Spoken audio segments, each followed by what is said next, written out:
Bab 11. Api yang membakar. Bu Lasmi marah, mukanya merah padam. Ia tidak bisa lupa apa yang diucapkan oleh wanita yang mengaku bernama Raya tadi. Ia ingin secepatnya bertemu suami dan anak-anaknya. Secepat kilat Bu Lasmi menghubungi Pak Ridwan juga ayah dan media. Bu Lasmi meminta mereka pulang saat ini juga, karena ada hal penting yang harus dibicarakan. Mereka pun pulang. Tubuh media lemas karena hari ini ada rapat sena dan ia harus pulang.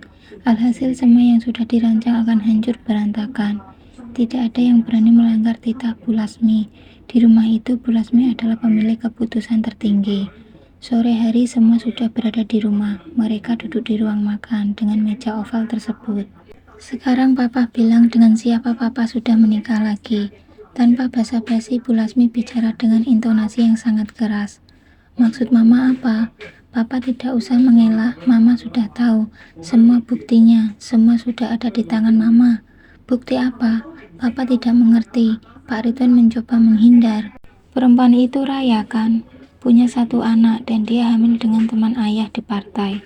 Iya kan? Bu Lasmi berteriak kencang dan keras. Suara memekakkan telinga. Bu Lasmi terisak, tubuhnya terguncang.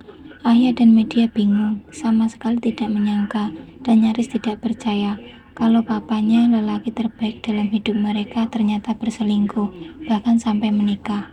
Sakit sekali mendengar itu, mereka seperti kehilangan pegangan. Terlebih media sangat mencintai Papa. Bahkan media berjanji akan mencari suami yang seperti Papa. Tapi hari ini Mama bicara bahwa Papa memiliki istri selain Mama. Bahwa ternyata Papa tidak setia. Hati media bergolak. Papa bilang dong Papa bilang yang sebenarnya. Berita itu bohong kan Pak? Pak Ridwan menunduk. Di satu sisi dia bingung dari mana Lasmi mengetahui semuanya. Tapi di sisi lain ia juga sedih telah melukai keluarganya. Pak Ridwan masih diam. Pak Ridwan mulai merasa bahwa ia akan kehilangan kepercayaan dan rasa kagum dari anak-anaknya. Bila Pak Ridwan melanjutkan kebohongan dan terbukti bohong, maka keluarganya akan semakin benci. Hening tidak ada yang berani bicara, hanya Bu Lasmi yang terisak-isak. Pak, tolong Papa bilang. Belum usai media bicara, sebuah piring melayang, kemudian terbentur lantai. Prak! Suaranya mengejutkan. Mah, apa? Papa mau ngomong apa? Ayo, Papa ngomong. Setidaknya aku bukan pezina. Aku menikahi dia sah di mata Tuhan. Terus Papa pikir ini benar, hah? Ya, aku benar secara agama. Kamu pernah mikir bagaimana perasaanku, bajingan? Aku yang jadi istrimu 21 tahun, Pak. Sekarang kamu bawa nama wanita itu dan Tuhan di hadapanku. Rumah jadi riuh, Pak Ridwan dan Bu Lasmi beradu kata. Tidak ada yang mau mengalah. Media dan Ayah menutup telinganya. Cukup. Ayah berteriak sambil mengobrak-ngabrik makanan di meja. Seketika ruangan itu jadi teramat kotor. Tolonglah, kita bicara baik-baik, kita selesaikan yang baik. Tidak dengan cara seperti ini, tidak begini, tidak dengan cara buruk ini. Aku mohon. Ayah menangis, mengiba. Ia sedih melihat orang tuanya. Ayah ingin melindungi papanya, tetapi ia juga kasihan melihat mamanya. Papa mohon maaf, ucap Pak Ridwan pelan. Mama minta ceraikan pelakor itu. Ma, tidak bisa begitu dong, Ma. Setidaknya Papa harus bicara baik-baik dengan Raya. Papa harus bicara. Tidak. Mama mau Papa ceraikan Raya sekarang. Hening lagi. Tidak ada suara lagi. Bu Lasmi istri Pak Ridwan bangkit, menarik ponsel milik Pak Ridwan, lalu mencari kontak. Raya di dalam daftar kontak namun nihil. Diberi nama apa gudikmu di sini? Ayolah Ma, beri Papa waktu menyelesaikan semuanya baik-baik. Papa pasti menceraikannya, Papa janji Ma. Pak Ridwan memohon dengan lemah. Dalam bayangan Pak Ridwan terbesit wajah Raya, wanita yang sangat dicintainya itu. Bagaimana kondisi kejiwaannya bila mendapat talak dari sebaris kalimat via WhatsApp aplikasi saja. Hatinya pasti terluka. Pak Ridwan sangat sayang pada Raya.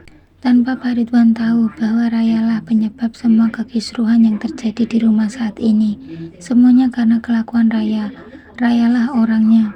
Mendengar caci maki dari Bu Lasmi yang tidak berhenti, Pak Ridwan makin tidak tahan. Ia tarik ponselnya.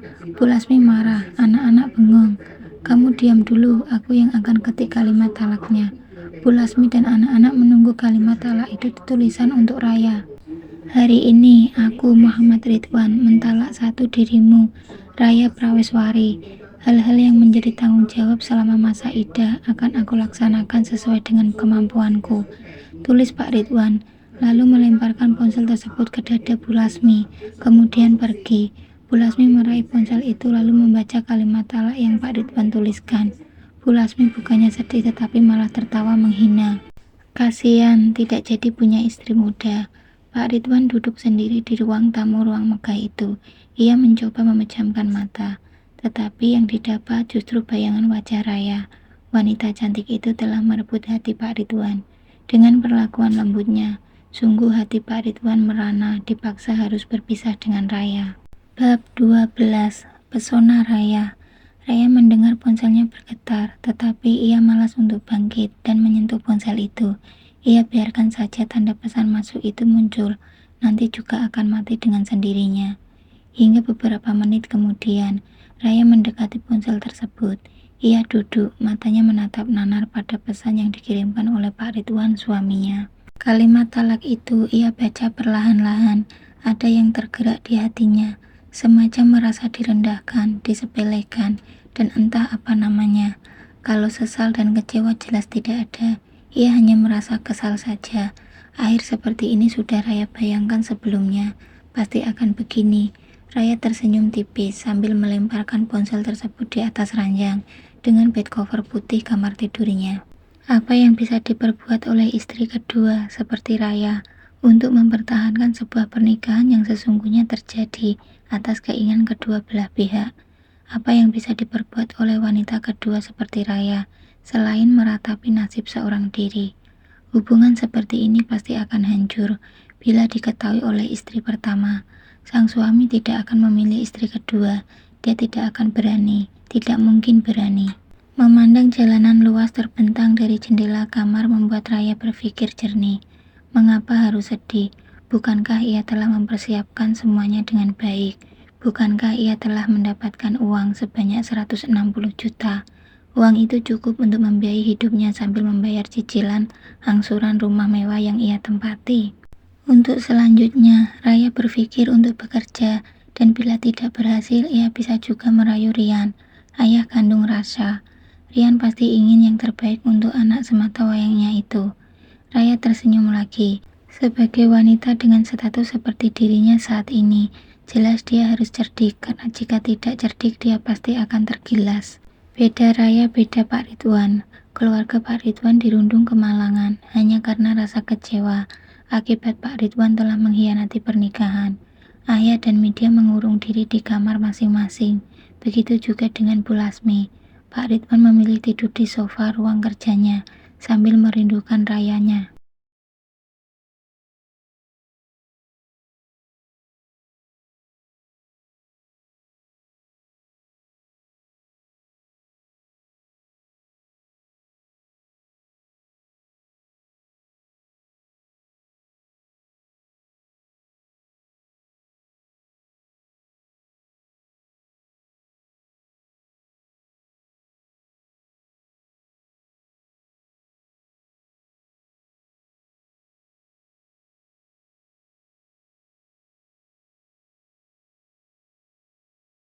Pak Ridwan bangkit, ia membersihkan jemarinya di wastafel, lalu kembali rebah di sofa dan terlelap. Dalam hatinya begitu.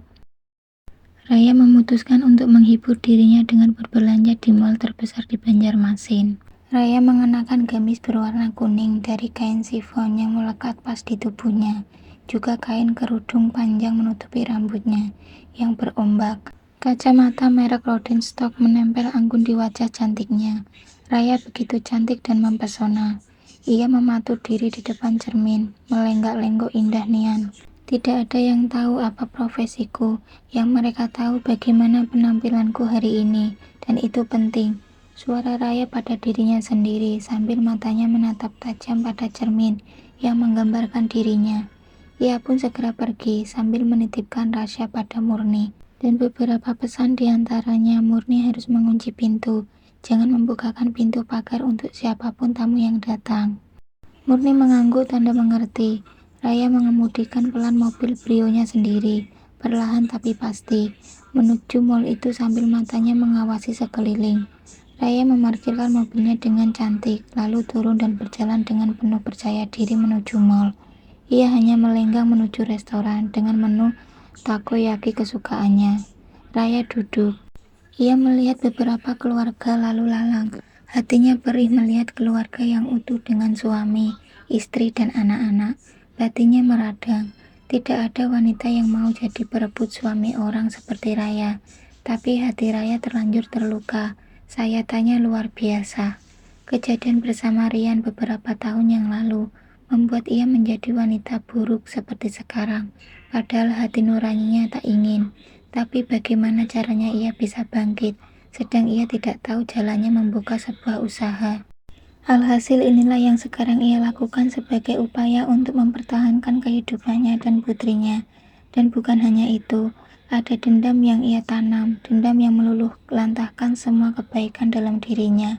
Seorang lelaki melintas, lelaki dengan tubuh tegap, lelaki itu melihat Raya sepintas, lalu melihat lagi. Raya jadi rikuh. Kamu? Raya mengernyitkan dahinya, mencoba mengingat siapa lelaki itu. Tapi memorinya tak mampu mengingat. Kamu lupa ya sama aku? Inggih. Duh, aku Hasim, kawan SMA-mu. Raya diam, ia mencoba mengingat lalu tersenyum. Ingat kan? Hasim mencoba meyakinkan. Iya, sedikit. Raya bicara sambil tersenyum. Aku masih ingat kamu karena kamu tidak berubah sama sekali. Wajahmu cantik seperti masih 17 tahun. Gombal. Mereka pun berbincang. Tampak sekali kalau Hasim ingin menggoda Raya. Hasim bercerita tentang istrinya yang tidak cantik lagi. Hasim juga cerita bahwa sekarang pekerjaannya sedang makmur-makmurnya. Saat Raya tanya Hasim kerja di mana, Hasim menjelaskan bahwa dia seorang kepala bagian dari sebuah perusahaan tekstil. Raya tersenyum. Kamu mau kan jadi pacarku? Aku akan mencukupi kebutuhanmu. Raya tertawa nyaring sampai beberapa orang melihat mereka. Kenapa kamu tertawa? Hasim, kita berteman saja. Aku memang baru bercerai dengan suamiku, tetapi aku tidak minat kecuali dengan lelaki saya. Maaf ya, Raya bicara sambil menyentuh jemari Hasim. Kamu matre berarti. Iya, betul, aku matre karena aku butuh uang banyak untuk hidup aku. Aku pamit dulu ya. Raya berdiri, berlalu tanpa menunggu Hasim mengangguk. Di jalan menuju mobil, Raya berpikir keras tentang masa depannya. Di mata Allah, ia kini janda dan ia harus melalui masa iddah selama 3 kali suci.